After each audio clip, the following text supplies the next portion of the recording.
రాష్ట్ర ప్రభుత్వం ఏర్పడి 2.5 సంవత్సరాలు గడుస్తున్నప్పటికీ కూడా ఈరోజు అసెంబ్లీ సాక్షిగా ఒక ఎమ్మెల్యేనేమో ఇప్పసారా గురించి చర్చ జరుపుతాడు, ఇంకోడేమో కత్తుల కోలాటం ఆడతామని అసెంబ్లీలో చెప్తాడు.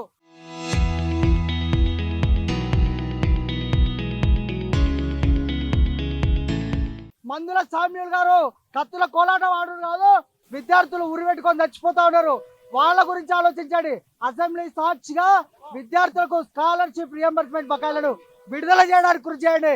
మిమ్మల్ని ప్రజలు ఎన్నుకునేది ప్రజలకు సేవ చేయడానికి, కత్తుల కోలాటాలు ఆడి మీరు చంపుకొని కొట్టుకోవడానికి కాదు.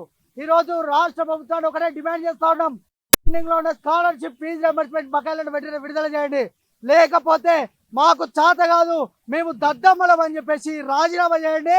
ప్రజలే ప్రభుత్వాన్ని ఎన్నుకొని మంచి పాలనను కొనసాగిస్తారు. ఇందిరమ్మ రాజ్యం కాదు మీది. ఈ కాంగ్రెస్ ప్రభుత్వం వచ్చి దాదాపు 3 సంవత్సరాలు గడిచినా కూడా కనీసం రేవంత్ రెడ్డి గారు విద్యార్థులపై చిత్తశుద్ధి చూపించకుండా నిమ్మకు నీరెక్కినట్టు విద్యార్థులకు రావాల్సిన ఫీజు రియంబర్స్మెంట్ స్కాలర్షిప్ ఇవ్వకుండా